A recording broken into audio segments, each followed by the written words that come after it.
What's going on? I'm going to be reading from a book called The Infinite Way by a Christian, I would say a Christian mystic called Joel Goldsmith. And a few pages from one of the chapters called Spiritual Illumination. And I'm going to give my perception on things that's being said in it, and just sprinkle my perception and give a little insight, because I always say that perception is the only thing you truly own, and it's like your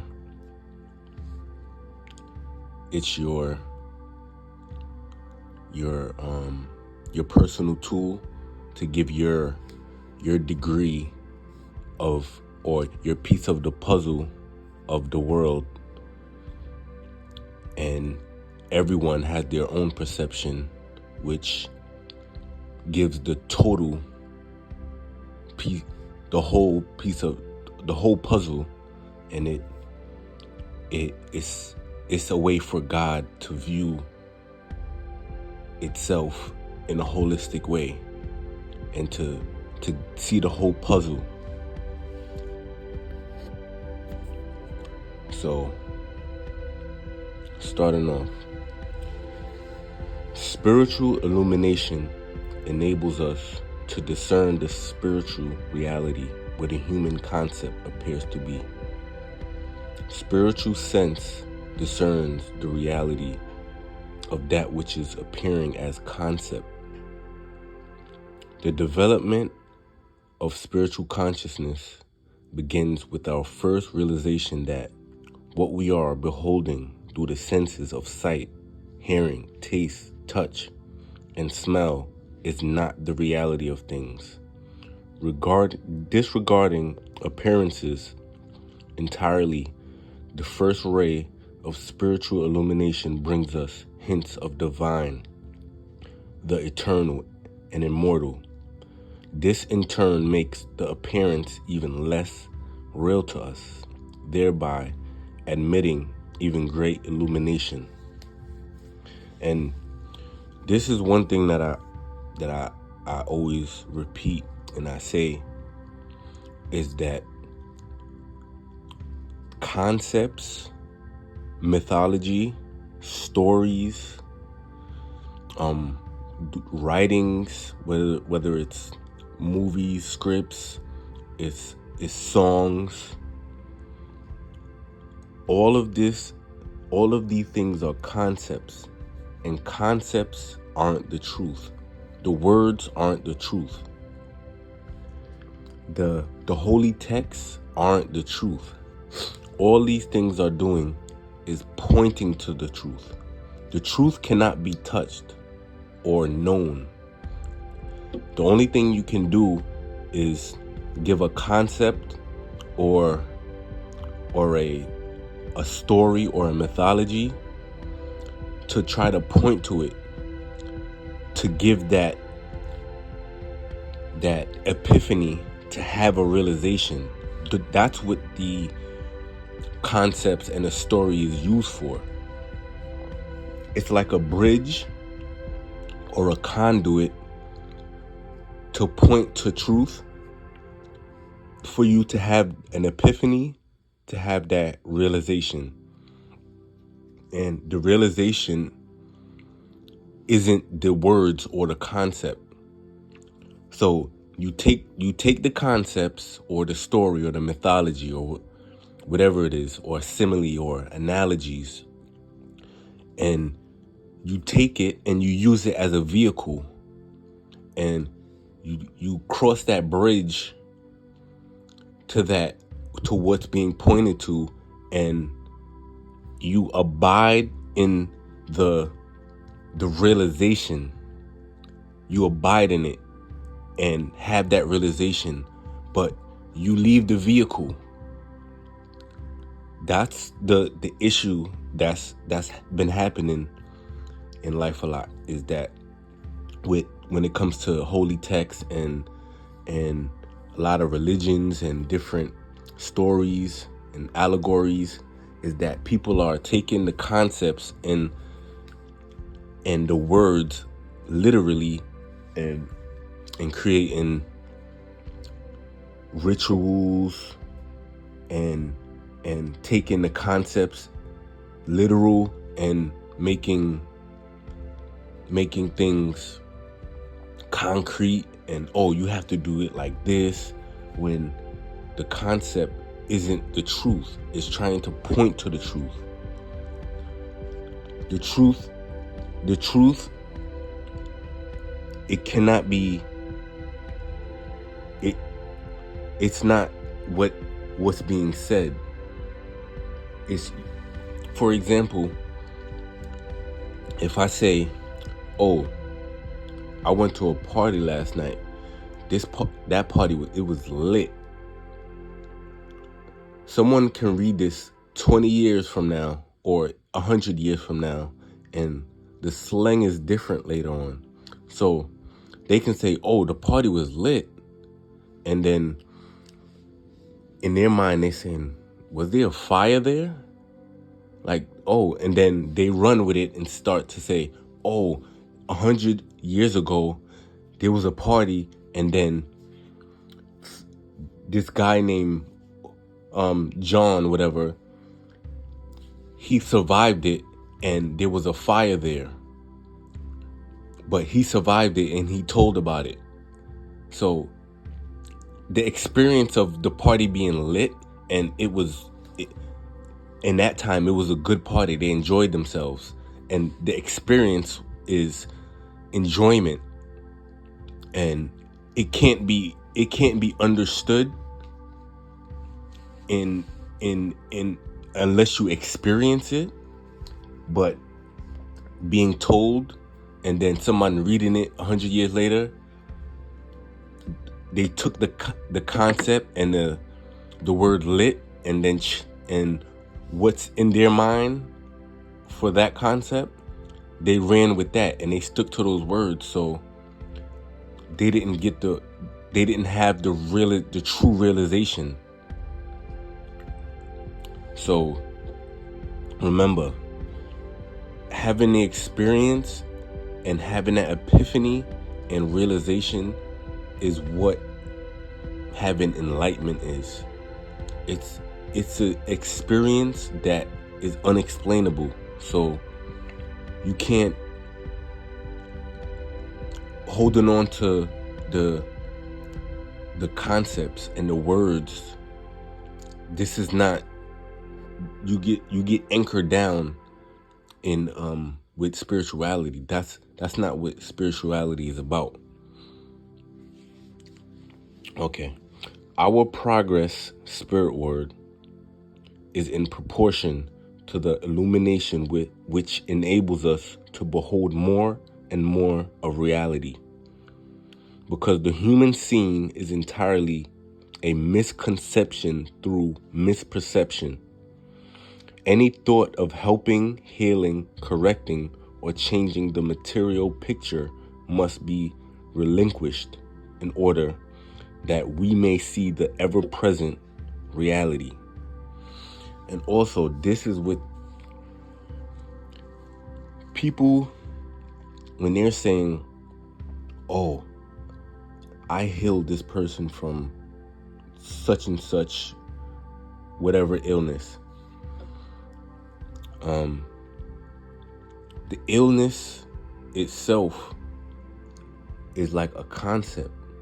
And if you saying that the illness is real, then the concept, you hold into the concept. And when you know who you truly are, and that is God, and have that God realization, you're not trying to change anything in that way. Whatever comes your way, you deal with it accordingly. You embrace it, you learn from it, and then you let it go. And whatever happens with that, if you get healed, then you became healed, and you learn from that, and then you let it go, and you have the realization in whatever you felt during that time. If you don't heal, you also observe and learn and have a realization within that, and accept it, and let it go. So you're not trying to just have a good, whatever happens good, all right, I accept this, and then something bad happens, all right, I'm gonna change this and make things the way I want it to be. It's everything happens, you observe, learn, deal with it accordingly, and let it go. Because if you're not doing it that way, that means you think your ego, you thinks its will is being done. The ego is saying, oh, I want this to happen, I want this to be, and I want that to be. And when they say thine will be done, that's God will, the true you. If you think that you're the ego, then that's what's thinking that it's doing. It's like, oh, I don't like this, so I'm going to change this. And it's just going to keep changing, because it's never going to be happy, and it's never going to be satisfied. So the goal is to know who you truly are and have dominion over the ego, and then keep going and learning and letting go.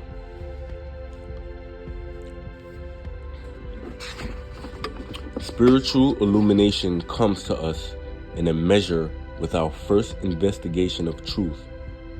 We believe that we are seeking good or truth, whereas the light has begun to shine in our consciousness, compelling us to take the steps we have since taken.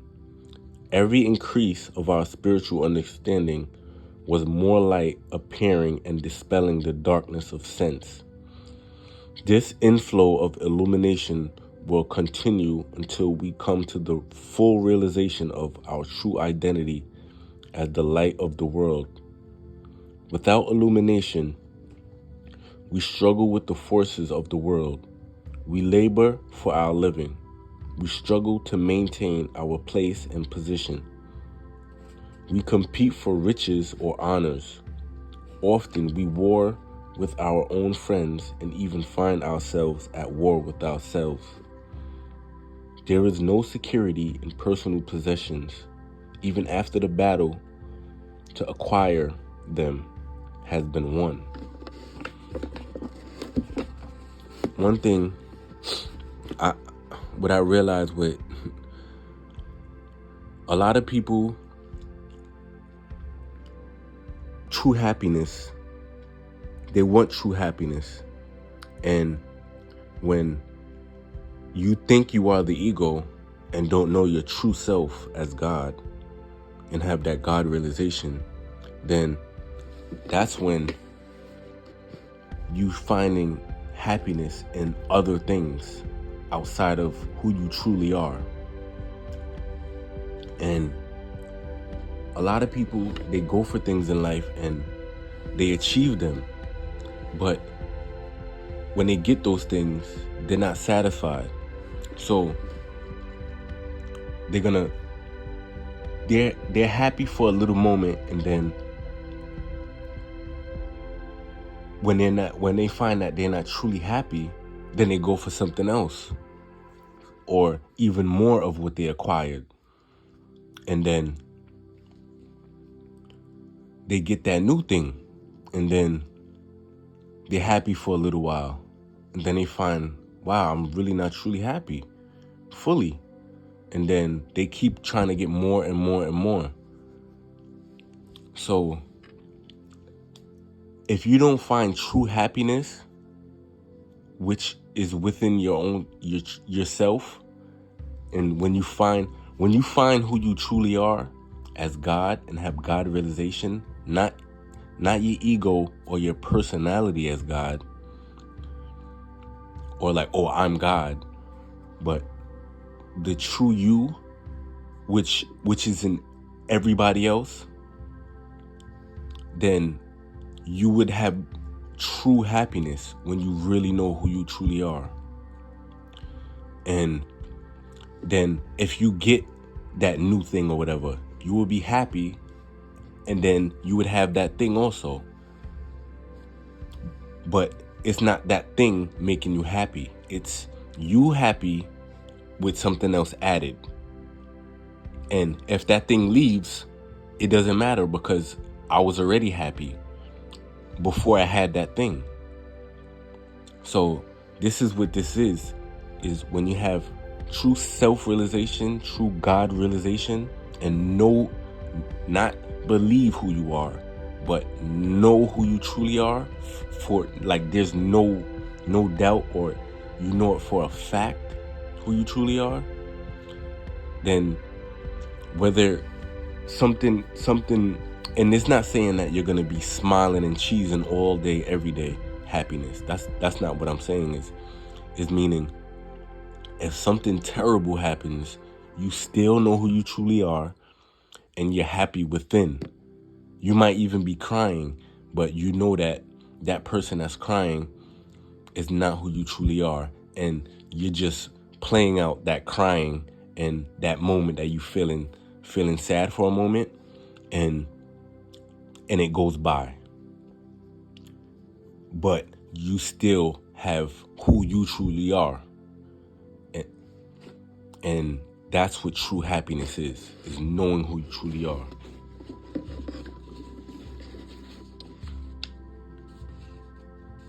Illumination first brings peace, then confidence and assurance. It brings rest from the world's contests, and then all good flows to us through grace. We see now that we do not live by acquiring, gaining, or achieving. We live by grace. We possess all as the gift of God.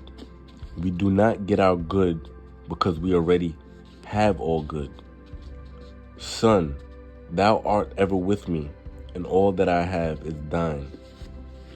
The pleasures and successes of the world are as nothing compared with the joys and treasures which now unfold to us through spiritual sense. In the light of truth, the greatest earthly happiness and triumph are as nothing, whereas the treasures of soul have a glory unknown and unfathomed by sense. Possessing the divine light within him, man gains his freedom from the world and security from all earthly or human dangers. This period holds terrors and fears for many. The spiritually illumined will recognize that because no good can come or go, that because spiritual activity is always of nature of fulfillment, that because their illumination has revealed the reality of things, they are anchored in soul, in God consciousness, in spiritual peace, security, and serenity. We will fear no change in the outer picture because the outer is but the reflection of the allness within.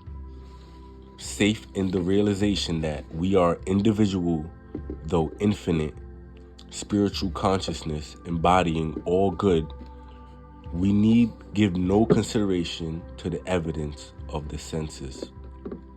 And also, he said in the beginning, we will fear no change in the outer picture because the outer is but a reflection of the allness within.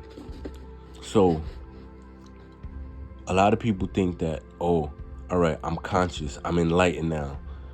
Then they think that all negative or sad times supposed to just stop at that moment and life's supposed to be smiles and giggles 24/7 now. No. You're a human being, you're on earth, which means you have karma that has to be played out. If you have karma that has to be played out and you're not God realized, then that means you're creating more karma on earth And whether you pay off certain karma, you still making more karma, which makes you where you gain more karma and can come back again. But when you're realized and God realized, you know who you truly are, you come off of the karma. And not saying that nothing's going to happen in your life, because you still have karma to pay off. So you come off of the seesaw or the pendulum swing, and you be in your true position as God realized, and realize who you are, and let the karma play out, but you don't engage in it. So if something is happening, you're seeing it, you embracing it, and you're letting the karma play out, but you learn from it, use it as a stepping stone, and you release it and let it go, instead of trying to delve in it and being in subject to the law of rhythm or polarity, and being swung around. So this is what I can give an example of. I always say, like, say you're boiling water, and this water has is dirty water, and you want pure good water. You can either take the water and drink it and get hydrated, but it wasn't boiled. So there's things in the water that can affect you. So you was hydrated by drinking that water, and you felt good for that moment, but it's still things in that water that can do things to you. So those things that was in the water is adding on more karma. You didn't know who you truly were. So you just drink the water, and you got the quench that you needed, but there's still stuff in the water that wasn't good for you, and you adding on more karma. So now taking a pot and boiling the water is like having God realization and knowing who you are. So now you're boiling the water and doing the alchemy. So when you take the water, you say, all right, I need to be hydrated. You boil the water, and all the things that's in it, quote unquote karma, let's say now, and you're boiling it up. You're dealing with it, and it has to play out. But as it's being played out, it's being burned up, which is you observing it and learning from it and embracing it, and then releasing it. So now you're boiling the water. You know who you truly are. You're not just taking the water and drinking it. You're boiling it, and then everything is being purged out of it, and you let it cool down. Then you drink the water. Now you're drinking water that's been boiled and cleaned. So it's not gonna just stop like, oh, I can die now. I'm enlightened now. I can die now, and that's it. No, things have to still play out, and life had to still go on. So you just have to let life play out now in your new position as God realized. All right. We will fear no change in the outer picture, because the outer is but the reflection of the allness within, safe in the realization that we are individual though infinite, spiritual consciousness, embodying all good. We need give no consideration to the evidence of the senses. Spiritual illumination reveals the harmony of being and dispels the evidence of material sense. It does not change anything in the universe, for this is a spiritual universe, people with children of God.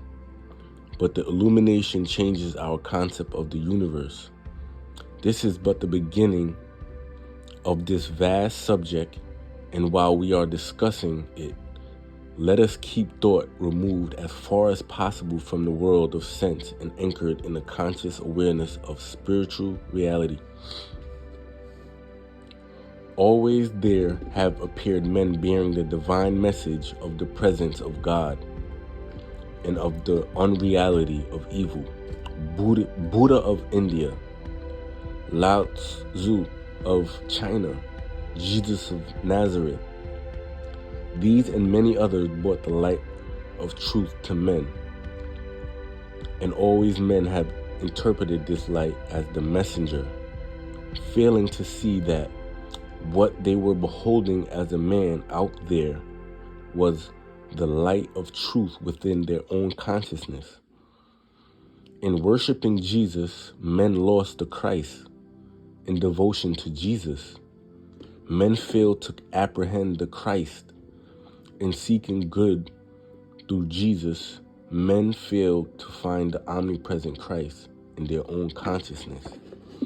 And this is another, just like people sticking to concepts and putting that as ultimate truth, there's people that had God realization and they was carrying the light and telling people the message and trying to illuminate other people to have that same God realization. But a lot of people took what these people were saying literally and worship the people, the humans that was bringing the illumination to them to light their candle.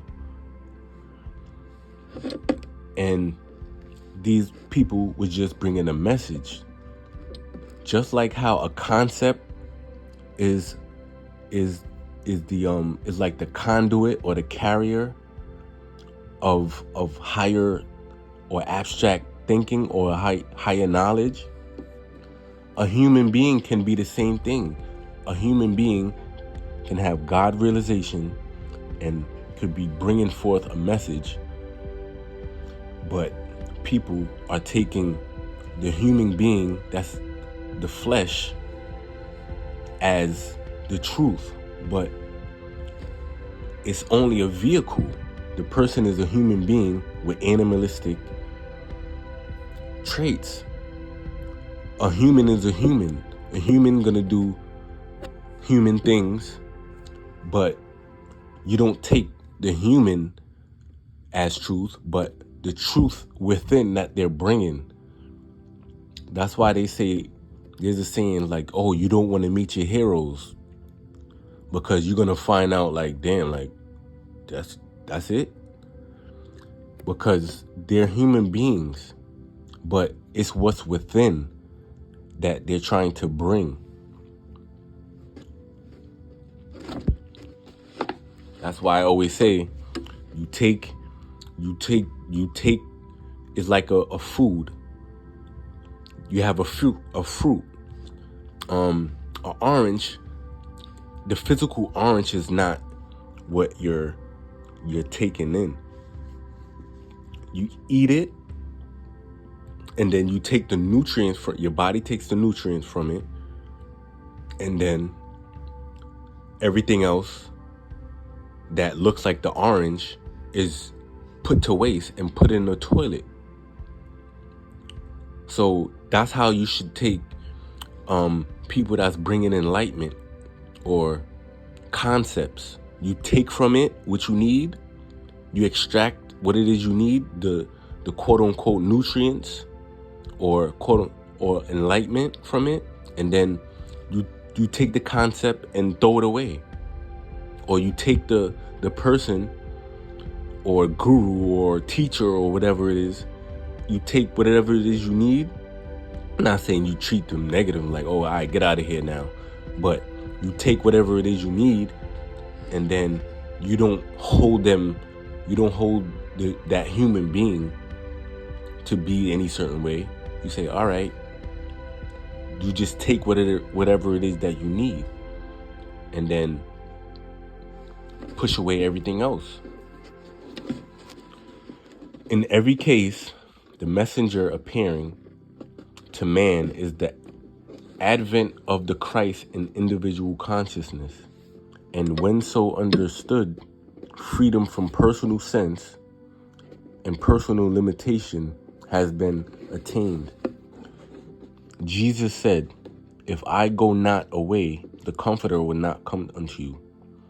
Was this not clear enough for all to understand?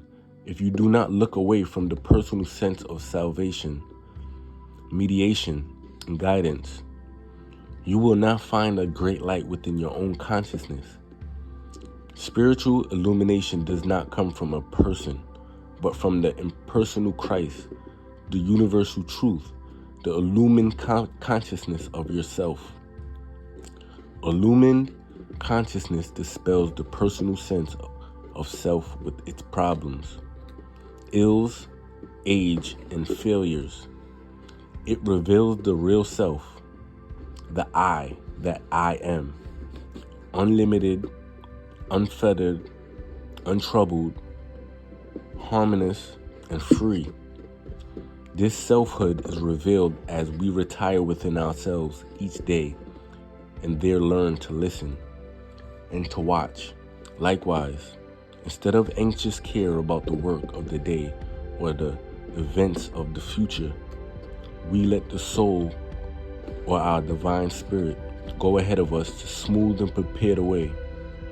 We let this divine influence remain behind us to safeguard every step from the illusions of sense. Illumined consciousness always knows that there is an infinite, all-powerful presence prospering every act and blessing every thought. It knows that all who touch us on life's highway must feel the benediction of our thought. When consciousness is afire with truth and love, it destroys all sense of fear, doubt, hate, envy, disease, and discord. And this pure consciousness is felt by all whom we meet, and it lightens the load they carry. It is impossible to be the light of the world and not dispel the darkness of those about us. Realize that all the good you experience is the shining forth of your own consciousness, even when it appears to come from or through some other individual. Recognize every evil appearance as a false perception of harmony and therefore not to be feared or hated. And this will result in the disappearance of the illusion and the showing forth of reality. Only illumined consciousness can look upon an evil appearance and perceive the divine reality. Only the Christ in consciousness can strip error of its seeming reality and rob it of its sting. Spiritual illumination reveals that we are not mortals, not even human beings, but that we are pure spiritual being, divine consciousness, self-sustaining life, all-inclusive mind. This light destroys the illusion of personal sense. Illumination dissolves all material ties and binds men together with the golden chains of spiritual understanding. It acknowledges only the leadership of the Christ. It has no ritual or rule, but the divine, impersonal, universal love. No other worship than the inner flame that is ever lit at the shrine of spirit. This union is the free state of spiritual brotherhood. The only restraint is the discipline of soul. Therefore, we know liberty without license. We are a united universe without physical limits. A divine service to God without ceremony to creed. The illumined walk without fear by grace. To know that we are the fulfillment of God, that we are that place in consciousness where God shines through, is to be spiritually minded. The realization that every individual is the presence of God. That all that is God appearing, is spiritual consciousness. The understanding that what we see, hear, taste, touch, or smell through the 5 physical senses is but the finite concept of reality, and in no wise related to the spiritually real, its spiritual sense. So what I always say is, and even in the video I did about the ways to open your third eye, and is to, one of them was to take mundane things or watch a mundane movie or a TV show that has no spiritual context in it or has no deepness to it at all, but watch it and find something enlightening in it, or find something in that you can find like a higher truth in it. Force it. And by doing that, you train yourself to, and you force yourself to see the great in everything. So in your own life, if something quote unquote negative happens to you, you won't just say, damn, like, why this gotta happen to me? Or you just get down on yourself. But you learn to see things on a deeper level. And when those things, quote unquote, negative things happen to you, you would look back on your life and see why things happen to you and make sense of it. Like, oh, okay, this happened to me and then that happened to me, but then this had to get me ready for this in my life right now. And then so you're seeing things in a different light, and you don't just see things as negative, but all is happening for good. And everything that's happening in your life, no matter what it is, good or bad, is happening for a reason. And you have your personal reasons and your personal purpose in life, but every single person has ultimate purpose, is for self-realization, God realization. No matter what it is you're going through, everything is a stepping stone and is a tool for you to ultimately get and learn and have God realization, and is putting you towards your true self and to learn who you truly are. And that's it on that video.